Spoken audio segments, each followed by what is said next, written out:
السلام عليكم شيخ. Alaikum salam.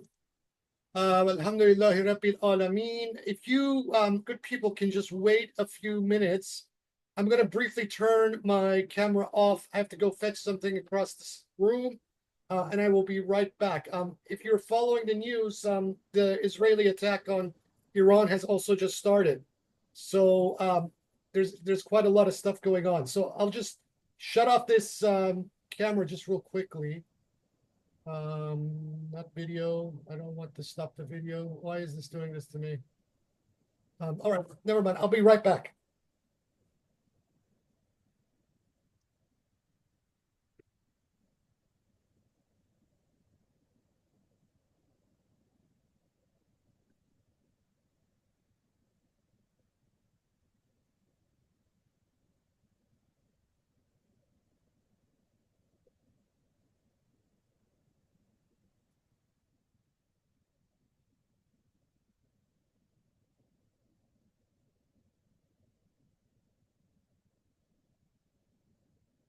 Apologize for that. Here we are. Lots going on today. There's also an election, state election here in Queensland that I have been sort of canvassing for the candidate and party in my district. I'm with the Australian Greens, so we have a state election here today.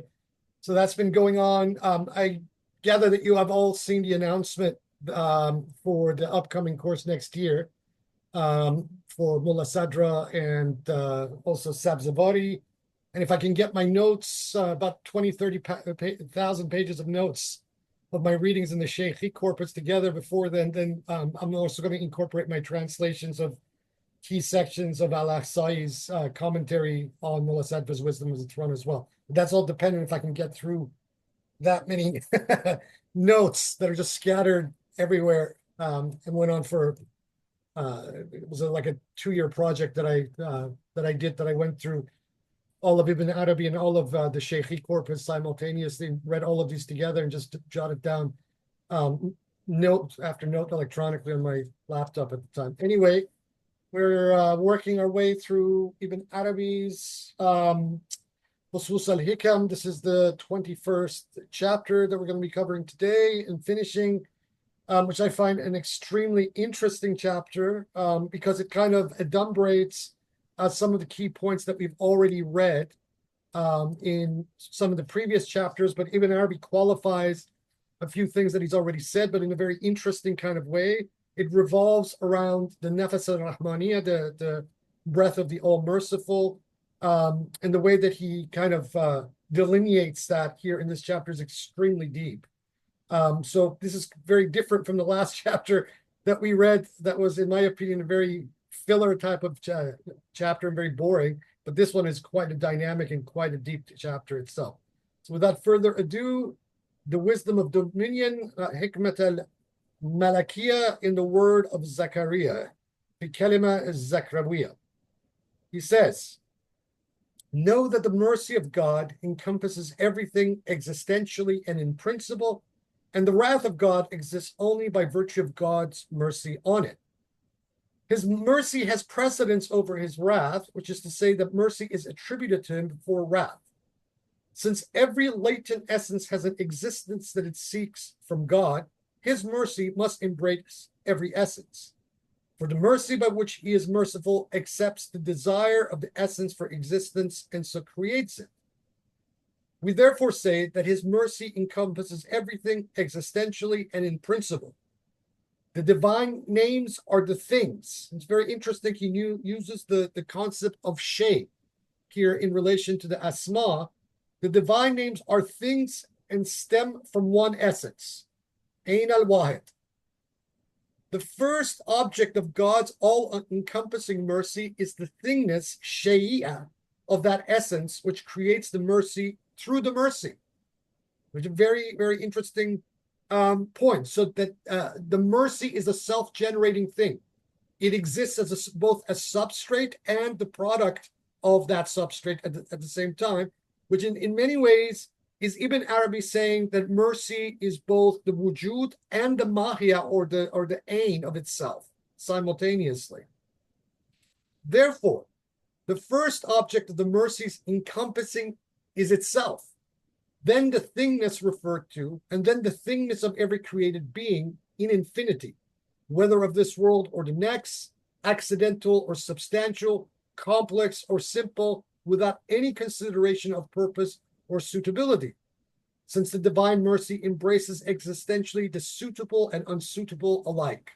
Right off the bat, we basically have Ibn Arabi's most important ontological argument of all, which shatters any kind of a duality in putting borders between what is the object of mercy and what is outside of the object of mercy. As far as Ibn Arabi is concerned, everything that exists is the object of the divine mercy. As we have mentioned in the Meccan revelation, al-Futuhat al-Makkiyah, only that which is non-existent exerts influence, and not that which is existent. And this is a very difficult argument. If you follow the Telegram page, I put a page up from the Naqsh al-Fusus of Ibn Arabi himself, his summary of the Fusus al-Hikam, where he gives a very brief explanation of what this actually means.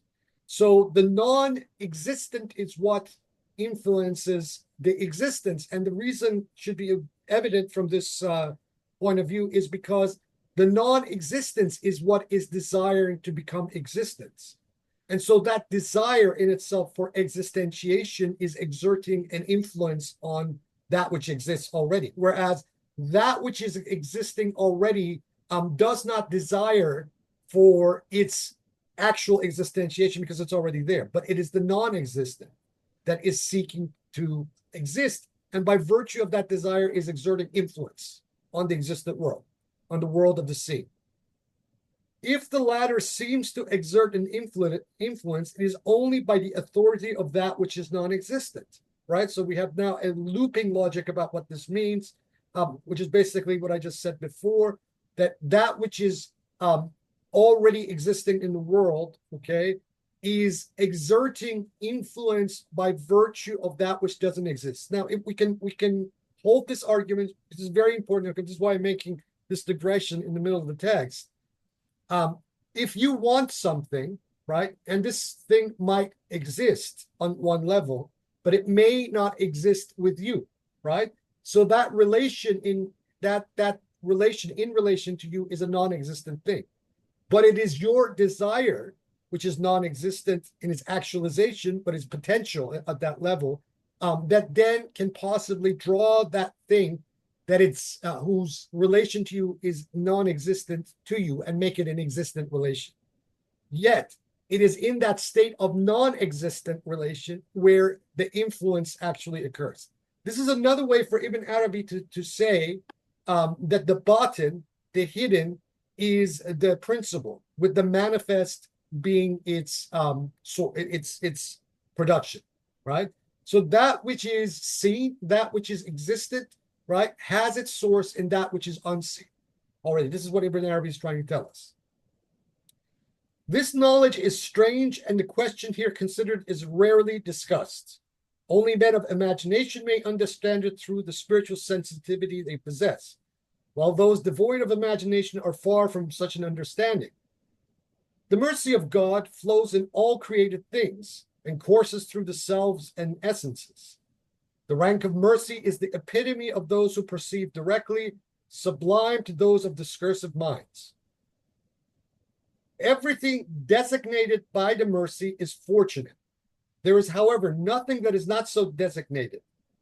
In designating things, the mercy creates them, every created thing being the object of mercy. Let me just let this person in. Oh, friend, do not be distracted from grasping what we are saying by what you observe of afflicted people, or what you may believe regarding the torments of the hereafter, which eternally afflict the condemned. Know that mercy is inherent in all creating, so that by the mercy bestowed on pain, pain was brought into existence. Mercy is effective in two ways. First, its effect by essence, which is the bringing into existence of every created essence without regard to purpose or lack of it, suitability or otherwise, having regard only to the essence of every created thing as it is before being brought into existence. Indeed, it beholds in its latent state so that it sees the God created in belief as one of many latent potentialities on which it bestows mercy by bringing it into existence. We therefore say that after the mercy itself, the God created in belief is the first recipient of mercy, which has to do with the creation of all created beings. Second, its effect is by petition, since the veiled ones, meaning the immutable archetypal essences in their belief, ask God to have mercy on them, while the truly inspired ones ask that God's mercy remain with them. Now, this could be taken in several different senses, but he's saying a few things simultaneously in this sentence. He's one talking about the veiled ones can be those who are veiled, but it can also mean the immutable archetypal essences simultaneously, because they're veiled from their existence. They ask it in God's name, saying, "Oh God, have mercy on us," although it is only the remaining of the mercy with them that is the mercy upon them, right? So what Ibn Arabi is saying is that, since mercy inheres in every created thing that exists in the totality of existence, right? To ask for mercy is a superfluous thing. You can't ask for that which is already inhering in you already. So, because the mercy has determining power, which really belongs only to the reality conceived of as being inherent in a situation, so that is, in reality, the merciful one, the agent, since God has mercy on his intended servants only by the mercy. When it comes on them, they experience its control in an immediate way. He whom the mercy remembers, it has mercy upon. The active participle is both Rahim and Rahim. The determining power itself cannot be thought of as a creation, since it is something the spiritual concepts of name and attribute require essentially. Indeed, the states of the names and attributes cannot be said to be existent or non-existent. In other words, they're simply relationships having no true existence. Remember, I said this at the very first part of the chapter of Adam. I drew attention to this. Nor can they be regarded as non-existent with respect to the determinate power, seeing that in which knowledge resides is called a knower, which is a state. Thus, a knower is an essential reality attributed with knowledge. It is not that essence itself, nor the knowledge itself, there being in truth only knowledge and that essence in which knowledge resides. Being a knower is a state of that essence brought about by its being attributed with this concept of knowledge. This attribution of knowledge happens to it so that it is called the knower. Thus, mercy is in reality an attribution of the merciful that necessitates control, being indeed that which is merciful. He who causes it to exist in the recipient of mercy does not bring it into existence or have mercy on the recipient by it, but only to have mercy by it on that which resides within it. So, in other words, God acts through the servant by what is already latent within the servant themselves, right? So if you're asking for God's mercy, you are basically asking for the mercy within yourself to manifest in you, outside of you. God is not the locus for the phenomenon, nor yet a locus for the bringing of mercy into existence. It's already there. He is the merciful, and the merciful is only such by the residing of mercy within it. Thus, it is confirmed that he is the very mercy itself. Or another way to put it, Ibn Arabi equates the essence of God itself with the rahmah, with the mercy. There are those with no insight or attainment in this matter who dare not say either that he is the mercy itself or that he is the attribute itself, but say that he is not the reality essence of the attribute or of anything else. Since, in their view, the attributes of God are not he, nor yet other than he. That is because they can neither deny them nor make them the same as himself. They therefore turn to this expression, which is quite a good one, although some other would have been closer to the mark and less ambiguous, to the effect that the attributes have no essential reality other than that of him to whom they are attributed. They are merely relationships and ascriptions relating the one to whom they are ascribed with their intelligible essences. Although the mercy is universal, it is in relation to each divine name different, so that God is begged for mercy by every one of his names. Thus, hold on a second.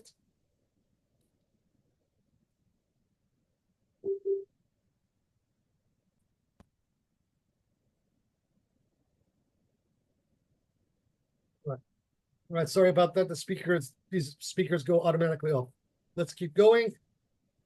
Thus, it is the mercy of God, as in the words, my mercy, rahmati, which is all encompassing, and its ramifications are as many as the divine names themselves.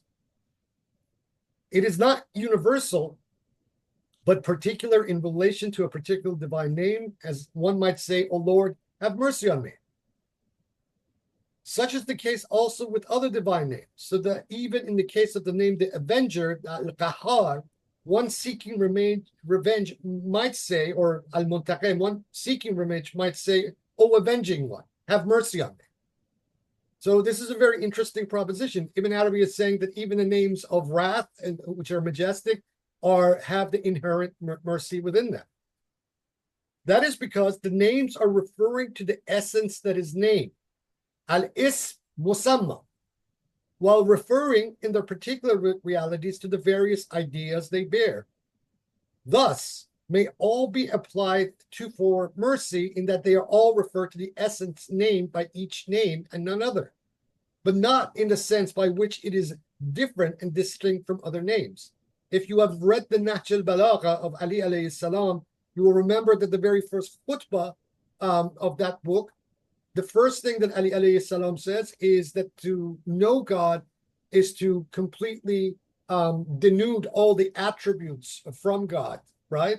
And if we take this proposition that Ibn Arabi just laid out here, it kind of colors and gives us more information as to what Ali alayhi salam means by what he just said. Indeed, in a sense, it is not distinct from the other, since for the suppliant, it is a reference to the essence, distinct from the others only by its own essence. The connotation given it by usage representing a reality distinct in itself from any other, even though all of them are used to denote one named essence. There is no doubt that each name has an authority of its own to be considered, just as consideration is given to the fact that it refers also to the named essence. In this connection, Abu Qasim ibn Qisi said that every name, despite its uniqueness, is named by all the other names, so that when one gives a name preference, one is qualifying it by all the names, however many there are, or how various the realities. Mercy may be acquired in two ways, by obligation, or in a saying, I will ordain for it for those who are God-fearing and give alms, together with the intellectual and practical qualities he attributes to them, or by divine grace, which is unlike any human action, as in his saying, my mercy encompasses everything, so that he may forgive you your earlier and later sins, and do what you will, I have already forgiven you. So learn. And that was the chapter of Zakariya, which I find one of the most interesting chapters in the book because of this concept of the rahma kulliyah, the universal mercy, and how, as far as Ibn Arabi is concerned, that even in every element of wrath and majesty, this universal substrate of mercy already exists. And so now I open the floor to all of you, whatever you want to talk about in relation to this chapter that we just read. Go for it. Go for it, Zachary. You don't need to raise your hand. Yeah, sure. In many ways, this chapter is very much like it's kind of a successor to Shu'aib and Suleiman because it kind of like goes over a lot of the same kinds of information. But I just wanted to get your because like when we talk about divine mercy and then the way he's talking about it here, it's essentially like a synonym for the irada and the Mashiach because it's like Yes. it's So basically all possibilities being manifested because like when you use the word mercy it gives you already have an association with like what we would call mercy, like obviously yes, in this case he's talking about just like essentially everything that exists or could exist, and exactly. he also means things that are suitable or unsuitable. Of course that's also a judgment on his part. What does that, like, he doesn't get into that, what does that mean? Well, um with Ibn Arabi, if he doesn't get into it, sometimes it doesn't matter at all because I think you basically grasp the essence of the chapter and what he's saying. Is that this term rahmat al-kulliyah is also synonymous with the Mashiach al-kulliyah, which is the Faiz al-Aqdas. So yeah, this is essentially, you put your finger on. I was going to mention this later, but you brought it up first, so fabulous. So yes, the universal mercy is the universal will. It is the first intellect, another way to say it. And all the various terminology we have, whether in this school or other school, to describe this particular hypothesis. So this universal mercy is the first hypothesis. It is the Mashiatul Kulliya or Mashiatul Ula, the primal will from the Bayani and Sheikhi diction of that, and so on and so forth. This is precisely what he's saying. Yes.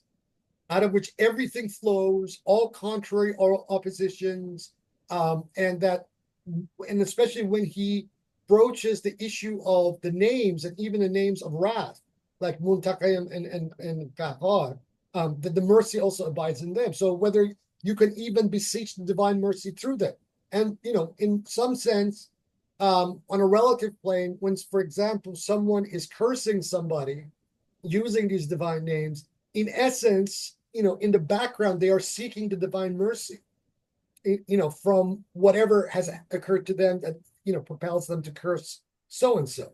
So, this is why, if you remember on the list about a year ago, this issue came up about Goesha and Rohaniya, and how, in my opinion, this whole distinction that, in many Islamic texts is put between Rohaniya and Sihr is actually a very artificial one.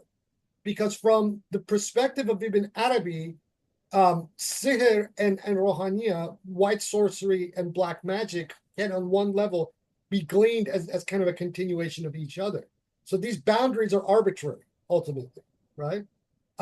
But the difference is always comes down to, at least in the practical magical landscape, it all comes down to the intention of the person doing it. But for example, if a group of people are oppressed, right, and they petition the All High and curse their oppressors, right, they themselves, through that curse, are seeking the divine mercy on their own behalf to stop their oppressor and tyrannizer from continuing with their oppression and tyranny, right? So right there, the mercy, the universal mercy, is inherent in that curse and in that wrathful name. yeah, it's very interesting that you brought that up because he transitions in two places in this chapter from like the mercy in terms of like the mercy of God, like the all encompassing, and then to like what we would call mercy, like when he discusses, you know, don't be distracted by grasping what we're saying, by what you observe of the afflicted people and what you believe regarding the torment of the here. So basically, that's like what we would call mercy, not like the divine mercy, which is like Yeah. of a higher, more general level. And then he also says at the end, to acquire mercy by giving alms, like he's, Yes. quoting the Quran. So Yeah. it's like how does that transition work between like our conception of like mercy and giving alms and helping the oppressed, and then that sort of higher level mercy which encompasses everything. That's like Well, it's hard. Yeah. it depends on which level you're speaking at it, because on the one level there is no distinction, but then on the level of analysis there is a distinction. What Ibn Arabi would say is that the universal mercy, right, takes this is the substrate of all things, right? But the substrate of all things takes various particular forms, so that give the giving of alms, the charity, etc. These are the instantiations of that universal mercy that manifests from the person performing it, right? And if you go back earlier, he is then also critiquing simultaneously, this notion that a person that petitions for mercy is in a state of absence from that mercy. And Ibn Arabi is saying that this is the problem with the average believer or the exoteric viewpoint about mercy, is because that mercy is already inherent. So when you pray for mercy, you're actually praying to yourself to bring forth that which is already inherent in you, whatever your state may be.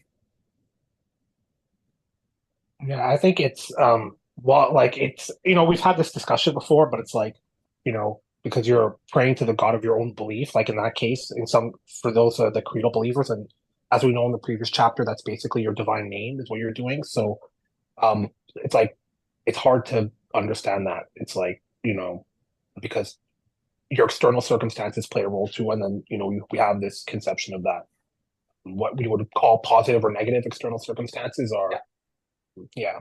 Well, I mean, ultimately, what Ibn Arabi is trying to lead everybody to understand, at least particularly with this chapter, is that this whole notion of inside outside is also an arbitrary boundary that only we kind of perceive because of our habituation and lifetime socialization. It's our learned epistemology of the outer and the inner that makes these boundaries. When he's saying that ultimately these are all relations, they don't really exist. And just remember, al-batin and al-zahir are also names as much as being phenomena. So ultimately, this is even an arbitrary boundary that the real seer realizes, that the inner and the outer are just basically the same thing. And that, what we create as demarcations are basically our own standpoints regarding them in relation to where we happen to be at any given time in the matrix of perception of that thing. That's why the whole idea of asking for something that already abides in you is a silliness that human beings have, and especially religious people have. You beg for God's mercy. Oh God, bestow your mercy on me. Well, that mercy is already there.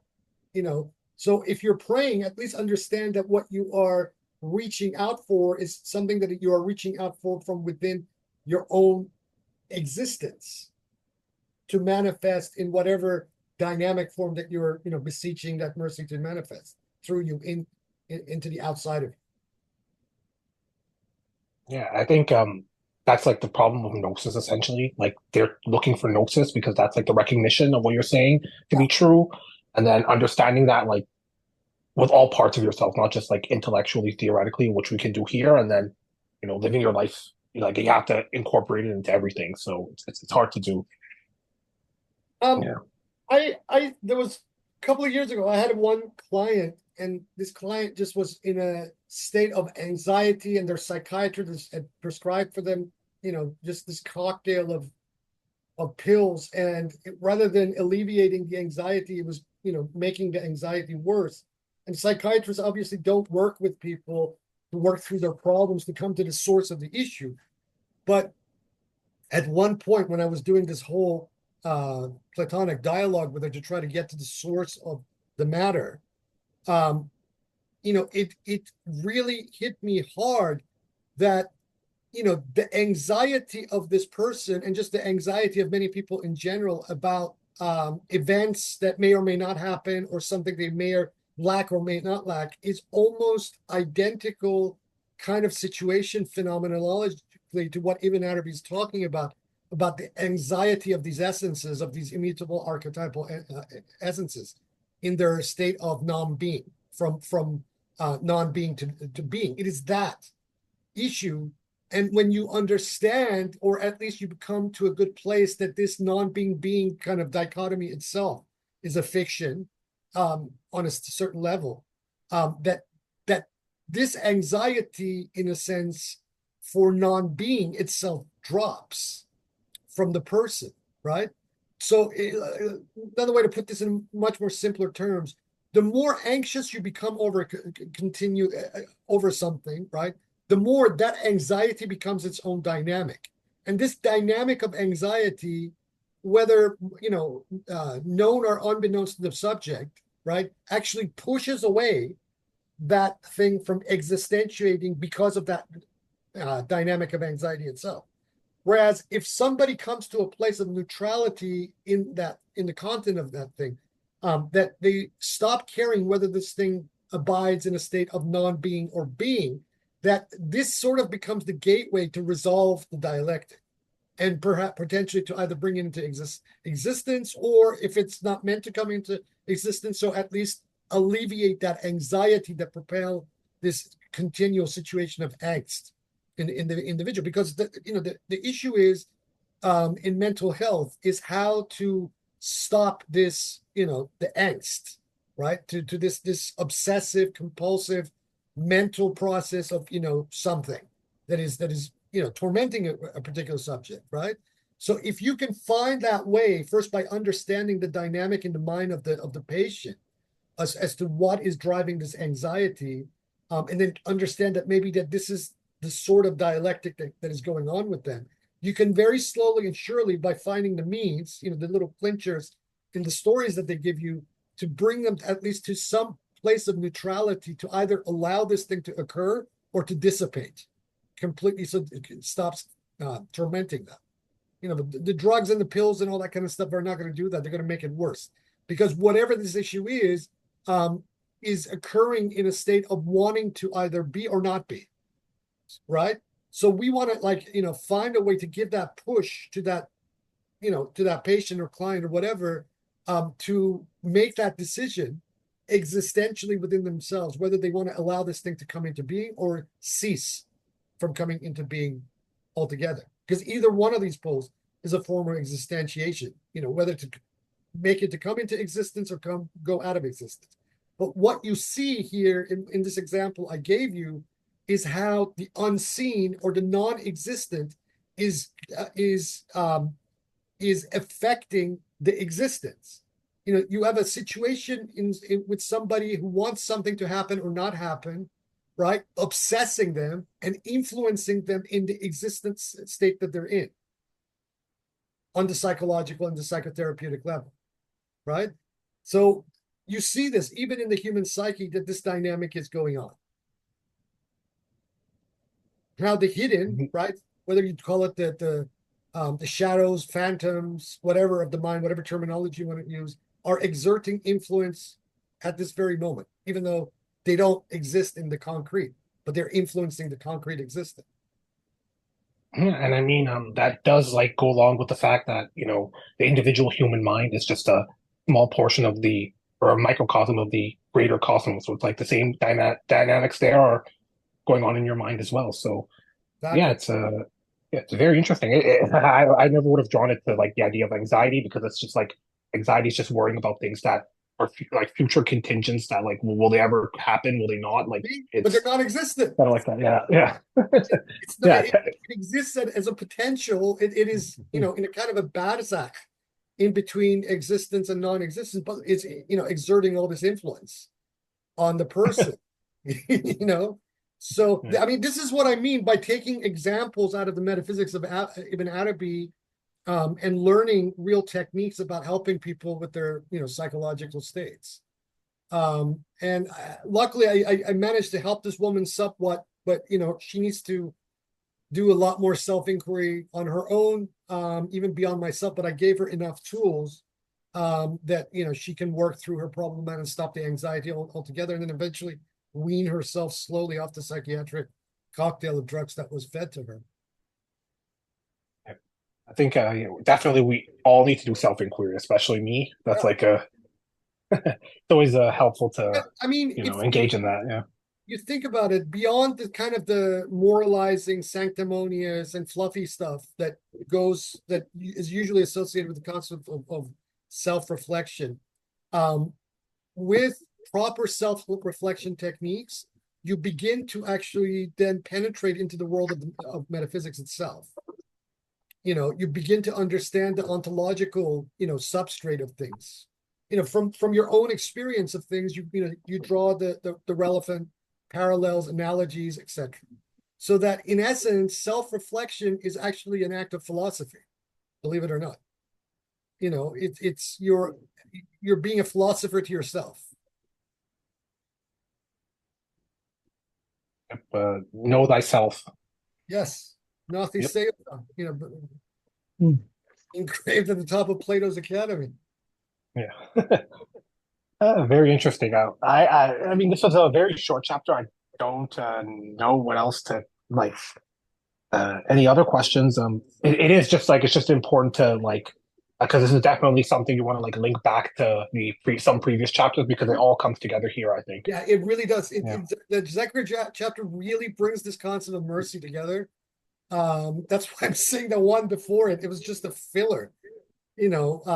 I would have loved to have seen him in Arabic kind of play on this whole idea of the giver of life and the taker of life in the previous chapter, but unfortunately we didn't get it.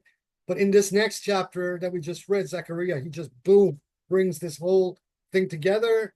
And those who have been paying attention to his argument up to this point really see, how there's kind of a fluidity between terminologies and concepts, and how each of them adumbrates the other, and then how. Sheikh. All right, friends, sorry about that. It looks like the war has come to Australia. This sort of thing has been happening to me for last couple of weeks. It happened in one of the last sessions we have where you're in the middle of Zoom and all of a sudden your internet goes out. So we know what this is all about, but whatever, I'm back. Anyway, somebody Well, yeah. I was just saying that Big Brother is watching, eh? So everybody be warned. There's more ears listening to this than our own. Yeah, but Big Brother can't seem to get his head around the fact that I am both against Empire and against the people that they're fighting against. That maybe they realize I'm the real enemy, because I don't like either of them, Yeah. So I think that's why they like you so much. yeah, that's why they like me so. But I mean, they I've been having this dance with Big Brother, big corporate tech brother that is, for a long time, and so it's just a dance. Let them do what they're going to do. But I'm back. Yeah. Here we are. So, yeah. Well, I think you have lots of questions coming your way. Somebody else go first, though. Go for it. Whoever wants to throw the questions. I did. So, go for it. Yeah. So, well, when you're talking about the anxiety there, it's like understanding the purpose of the anxiety can give you the gratitude for God's design. Like all our ancestors' anxiety about things that might not happen is why we're all still here. Mm-hmm. But it brings up this issue of the conscious choice that we seem to be able to have in going from a sort of neutral animalistic reality where things are merciful in the way it's designed. Like I used to be really horrified by the fact that things on the earth ate each other and everything is carnivorous and relies on causing suffering to something to perpetuate itself. And then I realized that without that, everything would just overpopulate. So there would be no diversity of life on Earth because there'd be nothing to contain the numbers of other, of all the species. So I saw the mercy in that. And so I think we have these ideas about like what is evil that we get stuck on, where we think that is suffering. We think suffering itself is evil. And so divorcing ourselves from that, and then there seems to be an opportunity of consciousness that we have to be able to accept the merciful design of things as they are and to be grateful for that, but then to choose to focus on cultivating even more mercy and compassion. And I feel like, especially when I look at the Sharia and all the sort of containments around animal nature across in many cultures, I see that, that those paths, like those, well, it's not a judgment of those things, like the animalistic things or even the left-hand path things. It's not that those things are necessarily evil, but because they exist, but more that they can create suffering. So it's like sort of trying to engineer a society, for instance, where the woman is not anxious because she's not alone or poor, or do you see what I mean, or sick. So there seems to be that we've been given this ability to cultivate and architecture things and choose more merciful ways of being, even though the less merciful ways of being are still good for life, like everybody being really competitive and jealous and, promiscuous or whatever might be very good for the species fitness on one level. Mhm. You see what I mean? So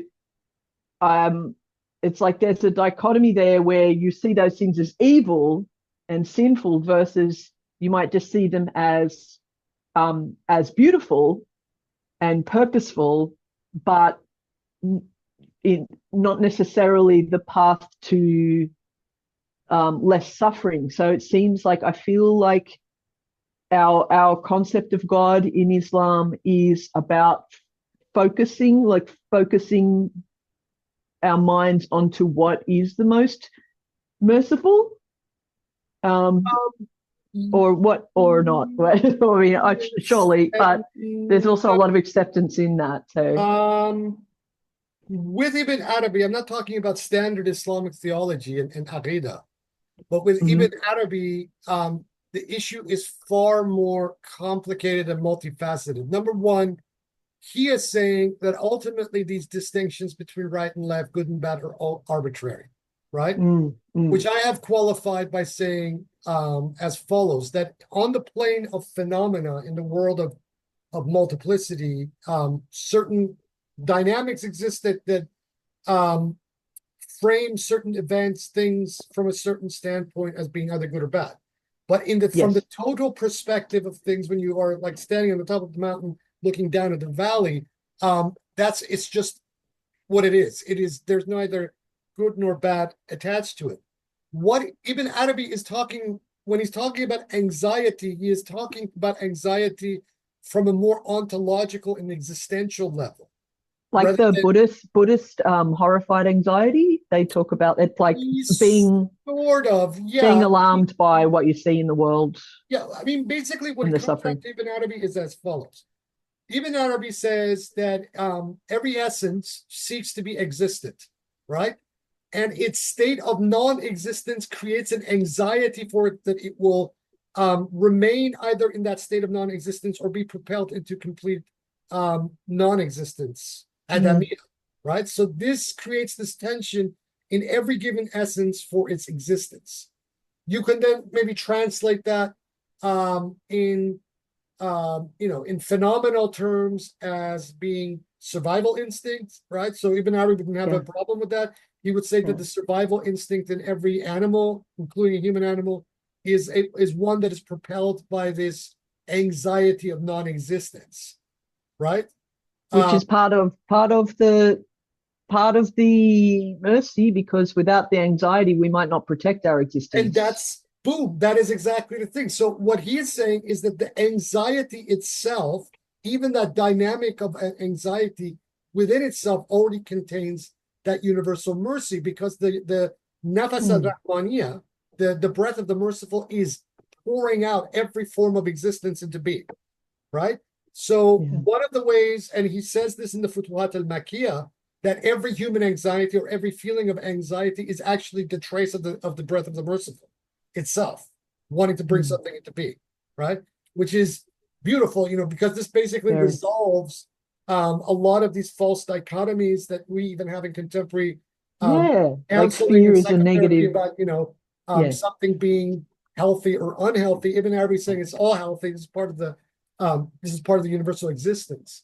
So left hand or right hand path in this particular perspective is irrelevant ultimately. And in fact, in the next chapter that we're going to read, that chapter of Elias, he makes a statement that perplexes your usual spiritual practitioner, and also may throw a curveball at you, in that saying that Elias, right, who's actually Enoch, and he says this right at the beginning of the chapter, he had to descend into a state of animality in order to then ascend to his, ultimate sainthood or ultimate godhood, right?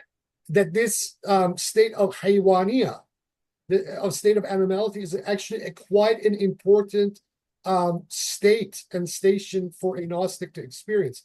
Hence why you had a lot of the Sufis and the Qalandars, cutting themselves off from cities and towns and society of people and going out into the wilderness or sitting in caves, etc., to really descend into that state of at-one-ment, right? Or take the word atonement and break it down to at-one-ment with nature, which is the matrix for the universal mercy, and the breath of the merciful, right? And Ibn Arabi is saying this is absolutely a high state, right? Is it like growth through suffering? Is that what we're talking about? You can look at it from that perspective, or you can look at it as just basically a sort of an expansion occurring, with the suffering that occurs during that state of expansion being like the stretching out of your proverbial muscles. That hurts as you stretch them out, but after you do this enough times and stretch enough times, then that pain starts to go away as well, such that the nature of suffering itself, in a sense, kind of abides this whole dynamic of the contraction and the expansion. And so for every expansion that occurs, a contraction follows it. And then, as it expands further, the opposite happens within the contraction. There's an expanded, and so on and so forth for infinity. So when you take this paradox on board, then suffering itself, whether in the way that it's contextualized by Buddhism, which I don't like, or the way that you find it oftentimes in exoteric narratives of the Abrahamic traditions, starts to gain a very relative perspective, because all the various things that we attribute to the opposite of suffering are already happening within the suffering. And if you take your own self as your subject, and you go back to any incident in your life where you have suffered from something, and then really inquire and introspect into that, you begin to see that the very opposite of that suffering was already existing in that emotion as you were emoting it. Let's say, for example, one is broken up with a partner, or whatever, something of that nature. The suffering, the grief, all of that is being poured, when you go deep into that emotion at the time when you were emoting it, you see that there was also this other thing that was propelling it that is the opposite of it. It only occurs because of the love. Yeah. And then within the hope, within the ishq, everything exists, because that hope, ishq, is the universal mercy itself. It's its manifestation. I've said this to a number of people. I said this to this one gentleman who just had a real problem with women, and then came to me wondering why he couldn't have a girlfriend or attract a woman to himself. And I said this to him. I said, look, why don't you go study a little bit of Sufi texts? Because what we say is that the very absence of love is its presence, right? The object of it being completely irrelevant. That's just being an artificial superimposition. So the fact that you're suffering over the absence of love is itself the presence of love within you. Yes. So taking aboard these sorts of paradoxes, right, through the prism of kind of a perspective that Ibn Arabi is offering us, in my opinion, really helps people understand themselves and how they feel and act and do things in the world at large. And so then to resolve their own paradoxes and their own anxieties. And this is a very important thing, because once you begin to understand the ontological root and the principle of anxiety itself, that becomes your own gauge to begin not only really understanding who you are and what you yourself is, but how this is a necessity. It's not something to be shunned. It's something to be understood as deeply as possible, so that once that understanding occurs, then you are in an extremely powerful place yourself with your own mind as kind of the continuum of that universal mercy, to either give existence to that anxiety, the content of that anxiety, or let it pass into non-existence where it needs to go. And do you feel that this is the difference between Islam and, say, the Christian or the Gnostic view, is that I feel the Christian and the Gnostic set up a dichotomy between Satan as a kind of equal force to God, and it's just this schism. Whereas, but I have seen maybe But you know some what that Christian is? teachings where they try to accept, hold on. integrate it. You think about this just for a minute from a purely psychological point of view, right? The dualism between, in that perspective, in the conflict between God and Satan, from one level can also be looked upon as the conflict between two sides of the psyche incapable of resolving this dialectic between themselves. Whereas what Ibn Arabi is doing with this sort of a model, he's saying that the first principle itself is God, right? And everything is contained with it, right? And if you're feeling anxiety over this thing, you just need to understand the nature of the anxiety and realize that is already within it, within the one, the all-encompassing. And once you do that, then you become that agent in the universal hand of the Godhead, to allow these various flows of things to flow in one direction. You can either unite them or disassociate them, let them come into existence or pass out of existence, where you then become the vehicle of the All High as its receptacle. And the sustainer of life, because there are a lot of left-hand things that lead to the loss of life, like disease and murder. Well, and if we were to accept all of them and just go, well, it's fine, like I'm talking about the satanic sort of extreme.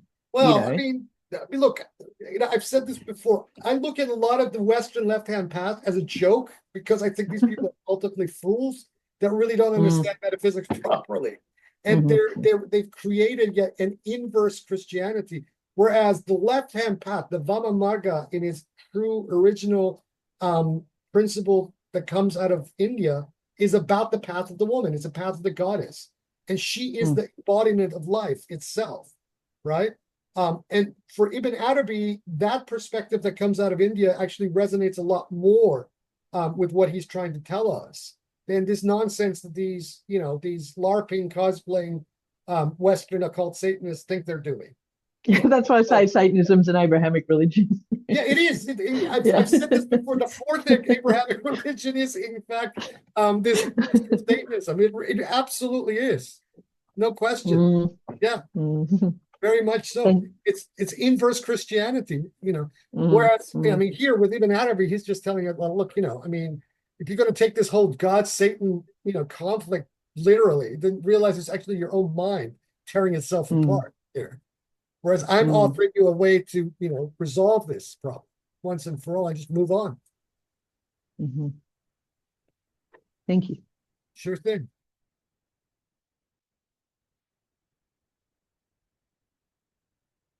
I have a question. It's Go for it. kind of going away from the psychological and towards the physical. So you can see my room. There's no pink elephant in my room. Is this non-existent pink elephant exerting anything upon me? And then if so, isn't there like some reductio ad absurdum of pink elephants with horns, any other non-existent variant of this pink elephant? It's exerting something upon all of us. There's no pink elephant in your room. Could be many pink elephants. I got a whole I got a whole farm full of them out here. Yeah, you do. So look, no matter what way one cuts it, every human being, even the ones who believe that they have shunned the pink elephant out of their life, are actually being propelled by some form of the pink elephant, the God created them belief. So, and what Ibn Arabi is saying is that's okay. And it's fact, within the agency of the universal mercy, this is the first thing that each thing, once it is entified, is created with. It's that God created in their own belief. So the pink elephant actually comes with you into the world. So the point then is to understand that this is the case, and that the totality is far more multifaceted and far deeper and far bigger than that. But at the same time, that pink elephant is also a projection of it. Okay, I see. The way I'm thinking about it is that you're not just made in your essence, you're also made in your essence of things that you are not. So in that sense, the pink elephant is with me because it is not me. And the effect that it has on my room is that my room is not the pink elephant, it's not the purple elephant, it's not the yellow, right? It's not any number of things which cannot manifest themselves in my room. Hmm. And that's part of the divine mercy, the fact that I am sort of situated in this element. Yes. That's how I'm thinking about it. Is that okay? Yeah, yeah, fine. Okay. Yeah. Okay, Yeah. thank you. It was aching at me, actually. This question.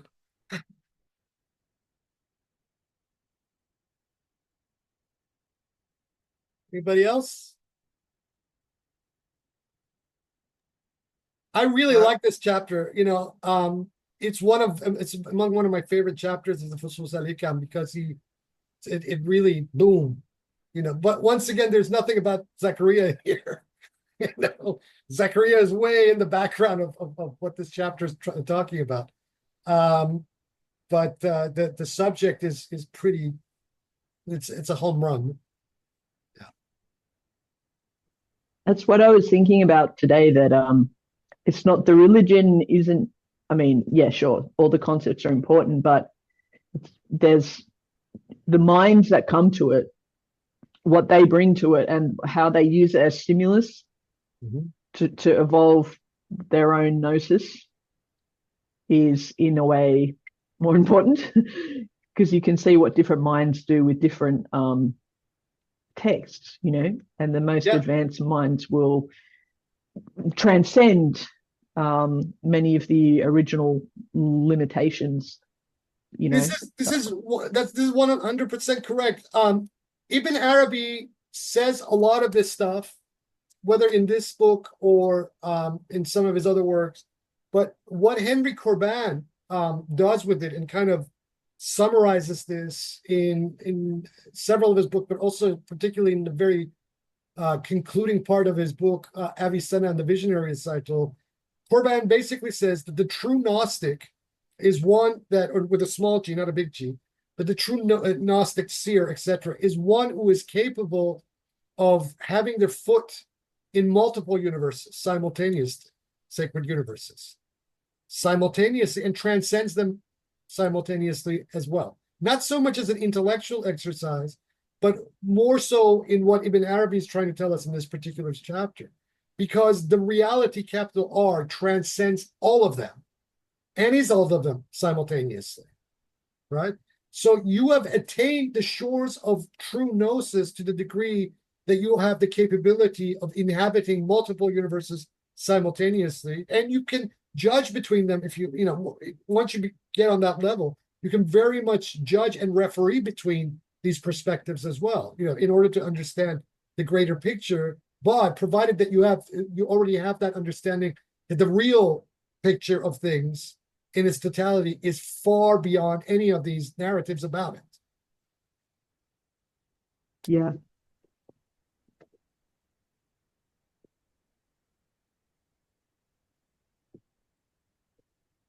Which, in a way, I mean, if you think about it, we might criticize religious people, but even in the New Age and the alternative spirituality scene, you often see that people are committing the same sorts of fallacies that they accuse religious people of, where they're taking the contents of their doctrine and turning it into a dogma. Into dogma, yeah. Yeah, rather than trying to really realize the content of what they say they believe in, they turn these into dogmas and then use that dogma to bludgeon religious people with it. I mean, you and I have seen this amongst the multiple cases of the Byron crime over and over and over again. Yeah, of course. Who was it that said that the Quran can be read at 7 levels? And Imams. Well, actually, the Prophet himself and also the Quran. That's right. Yeah. Yeah. Yeah, that seems to happen with any text. There's the most rudimentary to the most metaphysical, right? This is why the esoteric perspective in Islam that then internalizes the Quran itself, where the Quran becomes the physical Quran becomes merely an external mirror to the internal mirror that then mirrors the macrocosm and the mesocosm and ultimately the metacosm, right? So that this is one of the first things, like I've mentioned before, one of the first things that the Iranian Sufi orders insist before they even give you the initiation is that you must relinquish your religion. So everything that you have believed that is your religious life and your dogma, you must relinquish it here willingly. This is part of your bayat, right?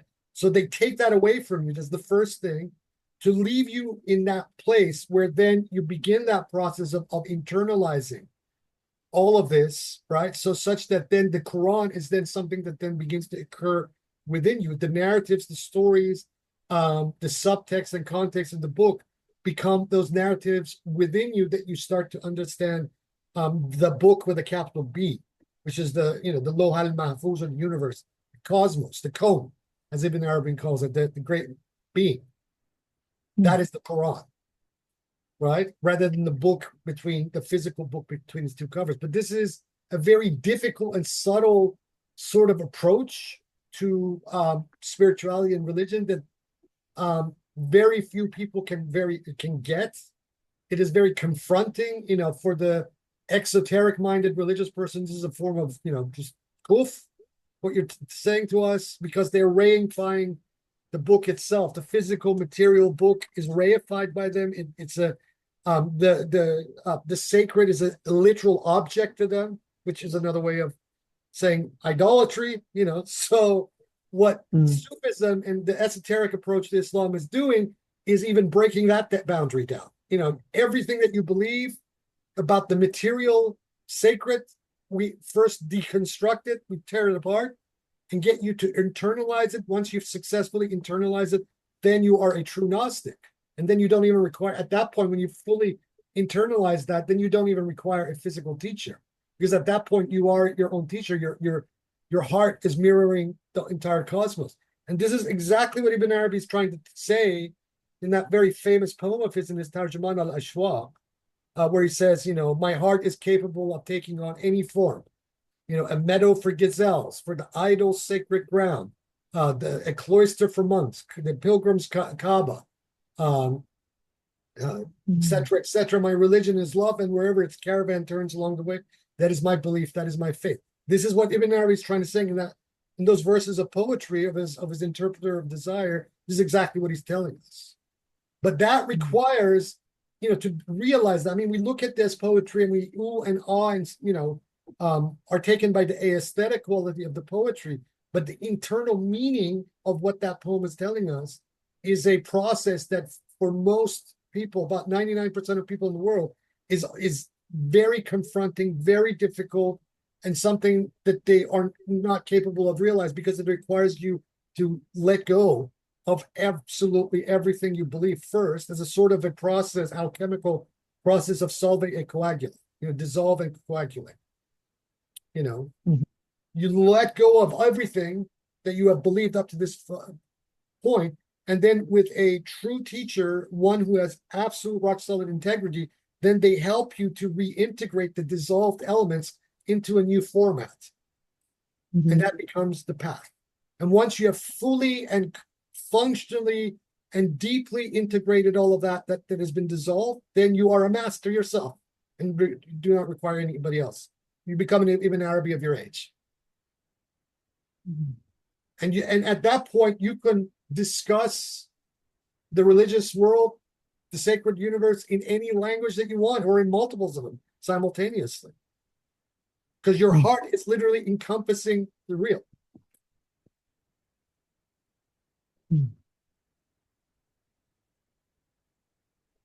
Wow. This is what the path is about, and what Sufism is about. And this is how the Iranian Sufi orders always do things. You want a bayat, you want a sheikh? All right. First things first, you let go of your religion, you let go of your Islam. Because your Islam at this point is not Islam, it's shirk. It's pure idolatry. So we're going to get these poison out of your head, right, and out of your heart. We're going to clean you out from inside out. Once you're cleaned out, then we return it to you. But when we return it to you, it is returned to you in its true form this time. That's a real challenge to, the kind of interpretation where you just believe, where in the Quran, for example, there's a differentiation between believers and unbelievers, and Yeah, either the believers are the good guys and the unbelievers are destined for hell, sure. burning in hell.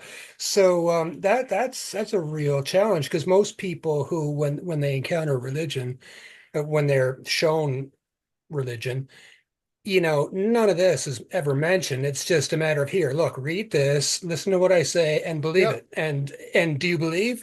Good. You don't believe? Oh, There bad. you go. But see, So this is stupidity. And this is where the Imami Hadith can help a lot, because the Imami Hadith does draw that distinction from very early on between belief, right? And the difference between Iman and just basic affirmation of an axiom. For the Imams, Iman is not belief. Iman is something much deeper than just simple axiomatic belief.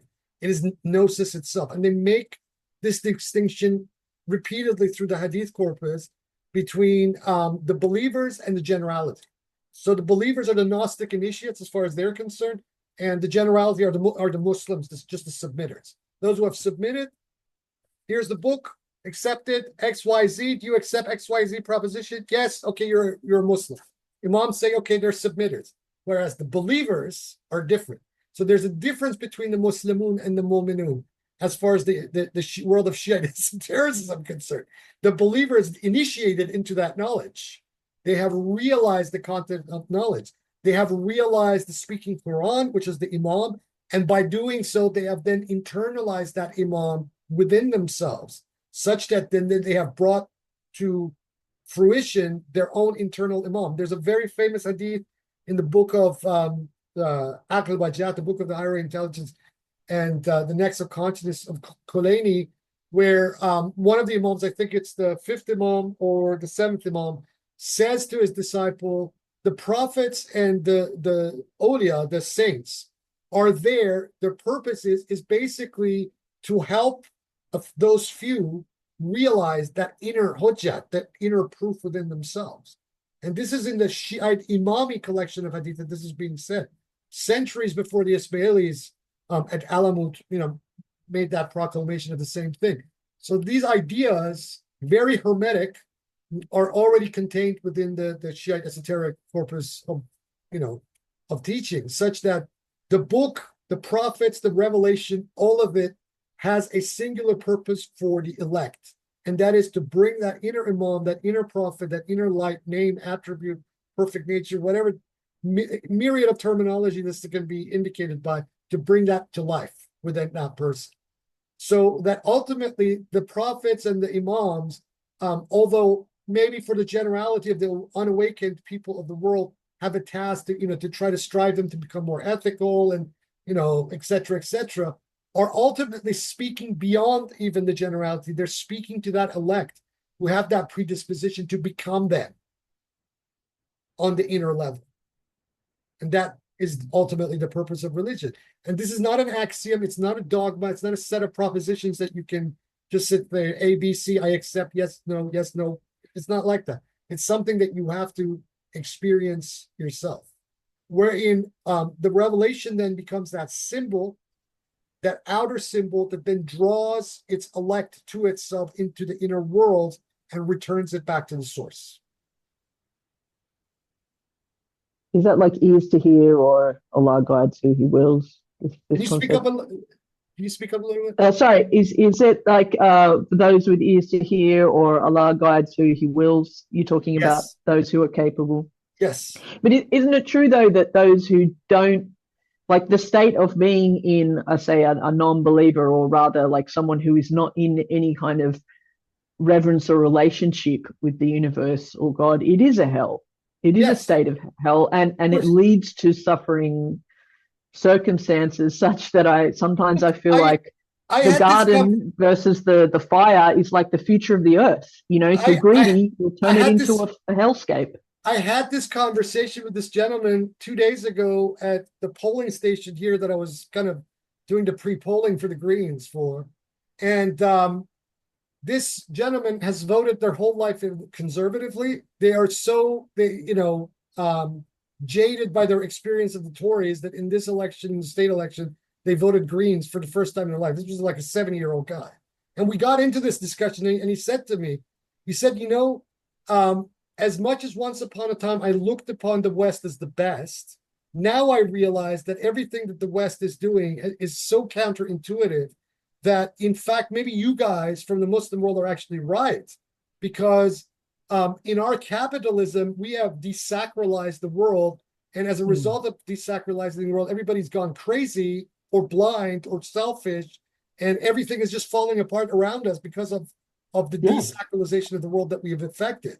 Whereas you guys understand that by doing that, this is what happens, and you've sort of prevented to some degree this from happening to yourselves. And this is why he said this himself. This is why this conflict exists ultimately between the Islamic world and the West, is because the West is trying to resist you from keeping that sacred narrative intact as the wall and the boundary against it. And it's like, wow, this is a white Queenslander, former conservative, who's come to these conclusions on his own. I didn't prompt him with anything. I'm just there nodding. And I just by my conversation with this guy walked in the polling station and voted Green. First time in his life, lifelong LNP voter.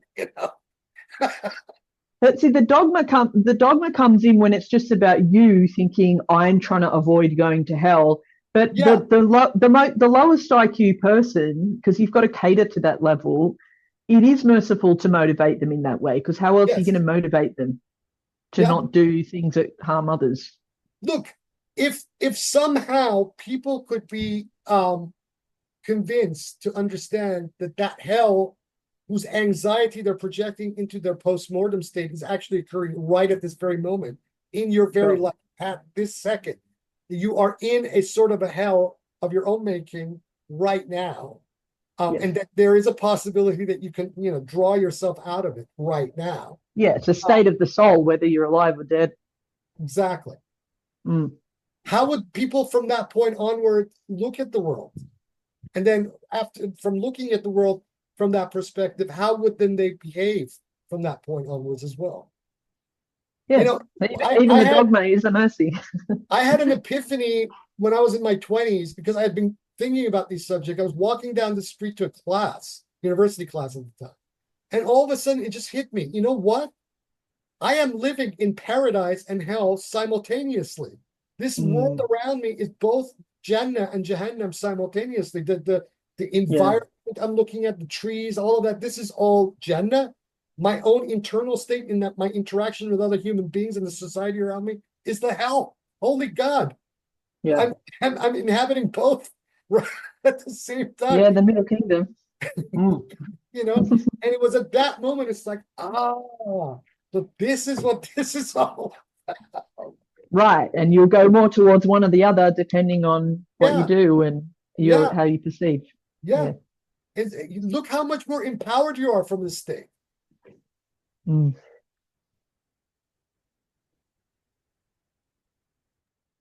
I have a question.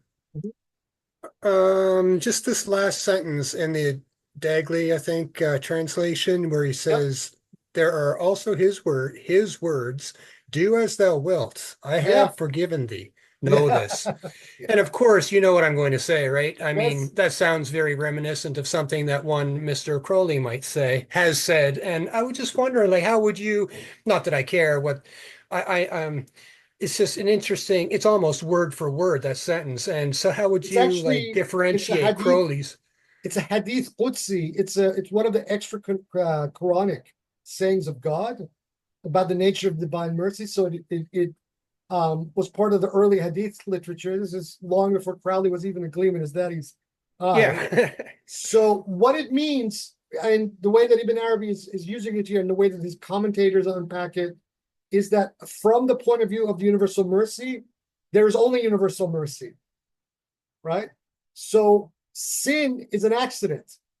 It's not a universal thing. Just like mercy precedes wrath, and wrath being an accident of mercy, sin is the same thing. So yes, while there is on one level, repercussions for every action has a reaction. There's a train of causality that we're in. but from the point of view of universal mercy, right? This act, whatever act it is, whatever, even if it's sinful, also abides in the universal mercy.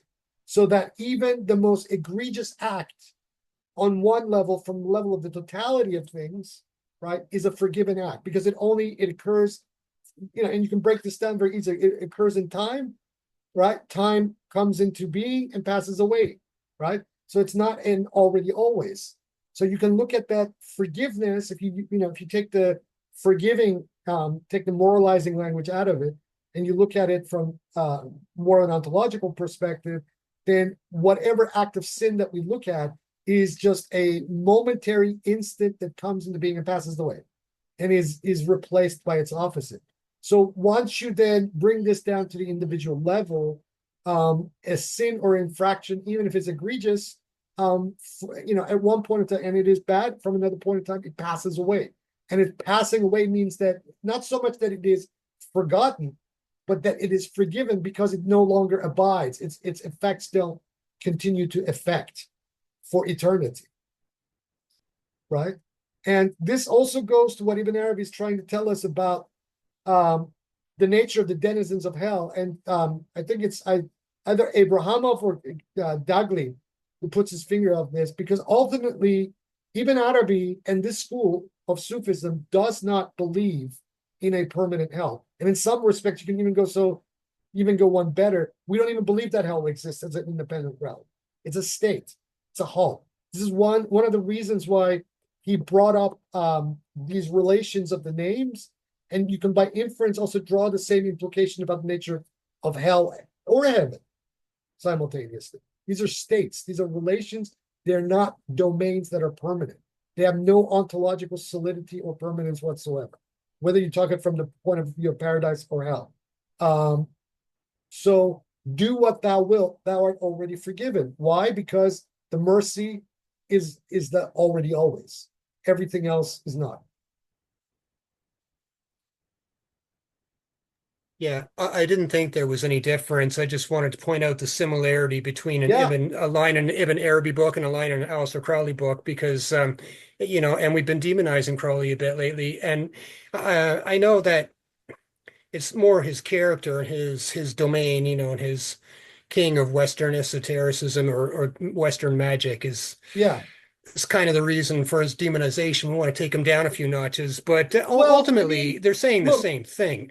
I think if Ibn Arabi had been available to Aleister Crowley, and Aleister Crowley had been able to read Ibn Arabi and knew about him, I think Thelema would have looked very differently than what it did, because one thing that Thelema lacks is heart. And you see this in the writings of Crowley himself, and you look at his Book of the Law, where this whole do what thou wilt shall be the whole of the law. It's very intellect based. It's very, and some of the stuff that he spouts out in that Book of the Law have always occurred to me as being extremely malevolent in the way that his expression of them. Whereas when Ibn Arabi says these things, and the way that he explains them, and the beautiful symbols and imageries of the paradoxes that he puts before us, it elevates you, and you begin to see that the whole valley. Not with Crowley. Crowley can't do that. And some of Crowley's stuff is actually quite good. I mean, his Book of Lies, where it's just poetry, where he's doing these kind of paradoxical takes on existence, come very close to this kind of perspective of Ibn Arabi, but he just misses it. There's something missing in his perspective. No, I agree wholeheartedly. I know what you mean, and I agree. I just find it so interesting that they're, I don't know, like as a case study between something that's elevating and exalted and something that's, not so much so, and yet there are so many parallels and analogies and similarities. So it's kind of interesting to do kind of a case study between these paradigms. If you know anybody in this field who wants to do a doctoral dissertation in the academy, I think this is one of the greatest topics that somebody could look at. Kind of a comparative study between Ibn Arabi and Aleister Crowley. That would be something. Sorry. I'd like to see it. Well, can I interject at this point? Is that okay? Sure, go for it. I think, you know, because I've been musing on this also, that the difference between the left and the right hand path is that the left hand path is also full of beauty and acceptance, Sure. and you know, and a lack of rejection of creation, and there's many things that can be found there. But ultimately, the major difference seems to me is that the right hand path protects the best from corruption by discarnate and other beings. Yeah. Whereas the left hand path seems to open those up. When you look at Crowley's, he did that sketch of like, there's one of the secret chiefs that was Yeah. you know, transmitting to him. It's a grey alien. You know, it's very obviously some sort of weird, you know, some sort of being. And it's so many things you see where people start doing left hand path and they're trying to get liberated from, you know, say this suppression, Yes. you know, or the disgust with the body or creations and sexuality stuff, and they're trying to get liberated in that, and it can be quite beautiful. But then so many times, like, and I'm just speaking as a clairvoyant here, they get hijacked. They get it's not end-to-end encrypted. Whereas what the kinds of when you're doing zikr and prayer, I find like you know, because it is from the heart. I think it's Sheikh I can't remember his name, the Naqshbandi guy, on the Mohammedan Way or Mohammedan Reality channel. Nazim, Sheikh Nazim al-Haqqani? No, not Naz anymore. Though he's beautiful. I'll find out his name, but he says that, you know, the prayer from the heart to God is end to end encrypted, right? It can't be hacked. Whereas so much of this other stuff, it's the intention in it. Well, I mean, Sayyid Kazim al-Rashdi, who is al-Ahsai's successor, in his commentary on the throne verse of the Quran, he begins the whole book by saying that the entirety of the Quran is a love correspondence between the lover and the beloved, and only the two of them truly understand the ciphers and the symbols in this message. Mm. Mm. I mean, that begins his commentary on the throne verse. Mm. But without the left hand or the suffering or whatever, many people can't find, like, they can't find God in the way that they do. You know, after I have this people who concept come of to God suffering. after darkness of some sort, Yes. it is brighter. The light is so much brighter and beautiful. This concept of suffering, I have rephrased this concept as follows. I have rephrased the whole concept of suffering in the context of initiation as struggle within the divine pathways. So it's not so much that we're suffering, because the suffering also kind of contains this moralizing, sentimentalist Christian kind of baggage that comes with it. Whereas this landscape of the Sufi world, it's not really suffering. We're struggling. We're in that jihad with ourselves, right? So we are in the divine pathways itself. So we're like climbing out of our own hole, as it were, you know, into the light. So we're struggling the divine pathways to reach the sunlight within ourselves. Rather than, and so of course that comes with suffering. You know, you're in a tight spot. You know, the hole may cave in on you. Your fingers might hurt as you're, you know, scratching your way out of it. All of that stuff occurs. But ultimately, this suffering is actually a struggle to understand. It's a struggle to expand your horizons, to understand the nature of things as they truly are. You're talking about the, like, learning from our mistakes sort of thing versus learning from our choices versus like the suffering of that we wouldn't excuse that might be inflicted on someone helpless. Yeah. Yeah. Or even if something, or, you know, even when things happen to you, when certain things happen to you if you're an initiate and you're on a path and certain things happen to you, and you suffer from them, that in itself is also part of that process of integration, to solving, to climbing yourself out of the hole into the sunlight. So that everything is the leaven of realization. Absolutely everything there is. Yeah. That's why when people are bothered by something, some kind of jinn, when they actually are, not versus imagining it, I'm very happy for them, because I know they're going to come towards God from that. You know what? In these times that we're living in, because I get I get bombarded with these sorts of questions on a daily basis, and it's always the same story. They believe that a jinn has taken over their life, or they've been cursed, and there's a generational jinn that is cursing their family for generations on end, and they want me to remove this. And I'm just ignoring a lot of these requests now. But if you look at it from this perspective, in these times of unbelief that we're living in, to have the bounty of being cursed by a unseen metaphysical entity should be proof of the existence of the spirit.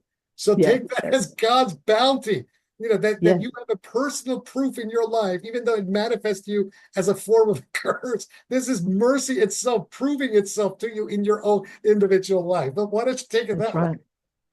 That's right. You got it. Yeah, that's it.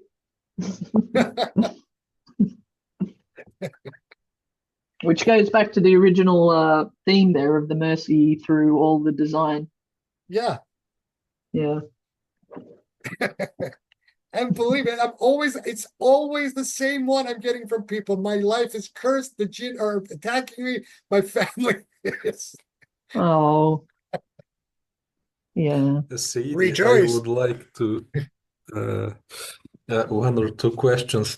The first one, continuation from what you with Zakariya discussed, that even the cursing is in some sense or some aspect blessing.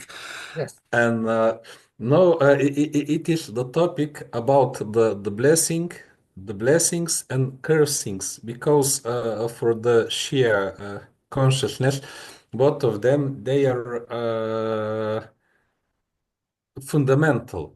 The dialectics between them, the salah and the la'an. So my question or my thought is, when we think about blessings, we understand that they have many layers and many expressions. Can we say that the same things, it is also the case with the cursing, that the cursing also have many layers and many expressions and many meanings? And in that way, when we do not understand the cursing in the very shallow meaning, if someone is cursing, that have only one meaning, and that he will abide in the hell forever, and that's it. But if we understand that the cursing also could mean that with that curse, we are not killing or condemning the person himself, but everything which is evil in him to be removed, and then it starts to make sense. Sure. Or if you can, the way I look at the whole dynamic of tabarra and tawalla in Shiism is, I look at it from this point of view of the alchemy of salve et coagula, dissolve and bring together, such that the tabarra, the cursing, of the enemies of the Ahl Bayt is the dissolution, and the tawalla is the coagulation back to, into a different form. So what I was talking about before, which in itself then reflects the reality of the tahleel, the la ilaha illallah. So that then with the Gnostic, tawalla is the nath, and the tawalla is the ithbat. And so everything that we've learned thus far about affirmation and negation in Ibn Arabi then animates this understanding of blessing and curse within Shiism. Otherwise, if you take it on a surface level, like even a lot of the Shia do, it becomes this really crude exercise. And what you often find is that people then get sucked into the attraction of the cursing more than the opposite. So they're spending more time cursing than being drawn to the tawalla. And I've seen this again and again and again, where even though there are certain Shias that just curse the enemies of the Ahl Bayt, then you see very rarely that they engage at that level of emotion in the blessings on the Ahl Bayt, even though they may go through a pro forma process of that. So these are the pitfalls of cursing as well. But yet for the Gnostic, they're essential. They must be engaged with for a simple purpose to understand these continuums between the negation and the affirmation, and how the negative positive exists on a scale. There's a causality associated with it, and that this causality is ultimately the continuum of the total itself, right? So these are very powerful symbols, but if you get stuck into them, and don't kind of elevate yourself beyond the surface meanings of them, then it's very easy to get stuck in a form of idolatry, whether it be as an idolatry of cursing or even as a idolatry of blessing, either one of these two. So understand these transparency within each is important, and simultaneously, given what we just read in this chapter, to realize that the mercy, the rahmah, exists in both the tabarra and the tawalla.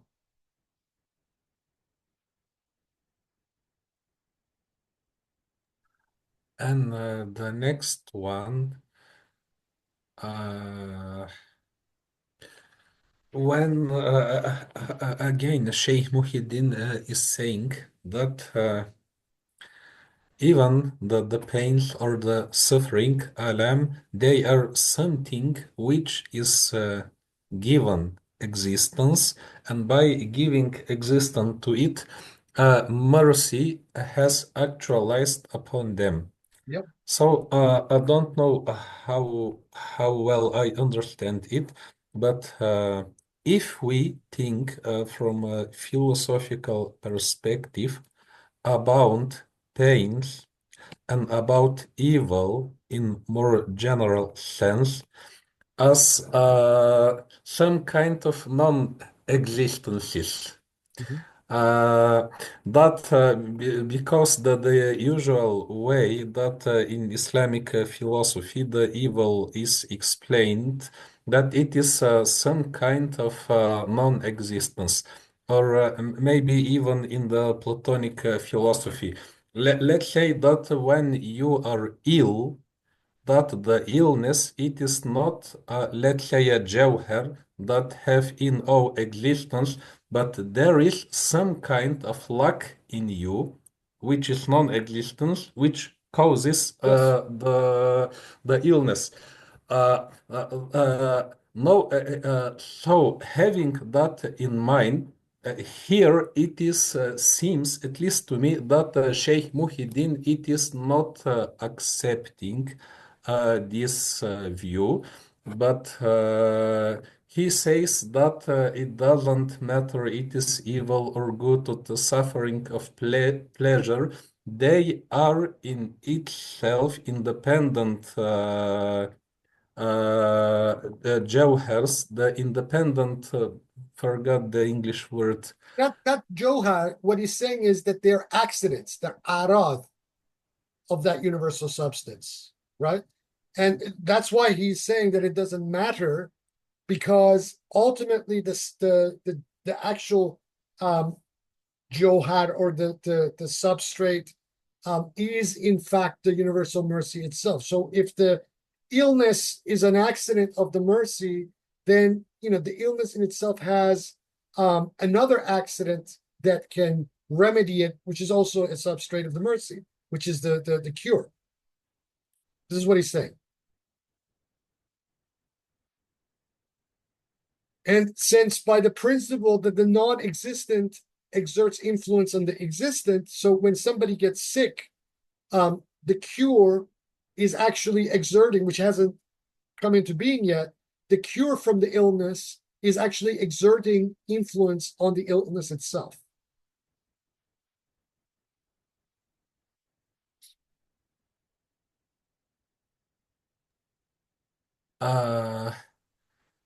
Okay, trying to just want to extract a little more from it. Uh, so let's say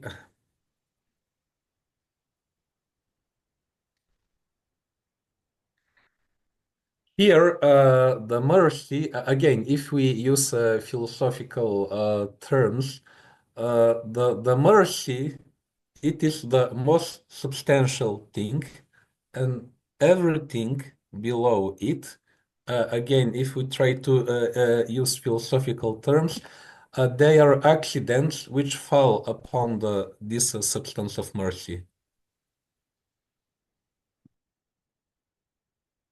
Yes.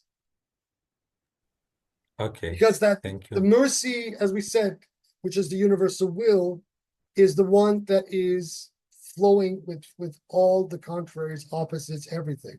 So illness, cure, right?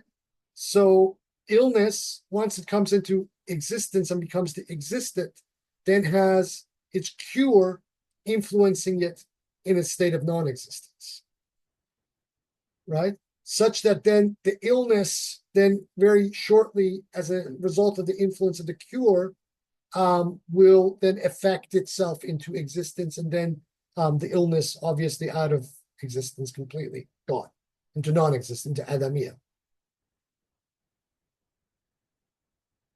And this would hold even if that cure means death.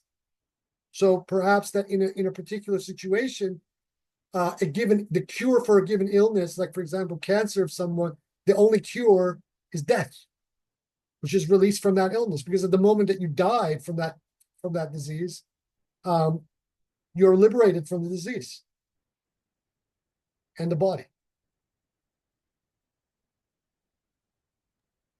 In giving this example, so from the psychological perspective, is this that what you meant for a person, for example, who has, let's say, a terminal stage of cancer, that realizing exactly that thing, that the death he would be his real cure, it would be the thing which will give him peace of mind of his last Yeah, days of existence. yeah. It's a very tough. This is what really helped my dad in the hospital when he was dying of cancer back in 2012. I really helped him transition over because I realized that he felt on one level when he entered the hospital, the doctors told him you have 4 days to live. The cancer has progressed so far, we can't even do chemotherapy on you anymore. That the only way to get him to be at peace with this situation was to make him understand this very thing. That your death is a liberation, that you have completed what you need to complete in the body, and that this is your stage where you need to just be at one with where you've come and just let go so you can move to the next level. And this helped him. So he kind of resigned himself to this over the next couple of days. It was very tough on my mom at the time. She was just beside herself. But this had to be done. So one of the things that we can do for people that get sick that way, in our families or friends, is to bring them and make them and help them understand these very things that Ibn Arabi is talking about, so that they don't leave this physical state in that state of anxiety,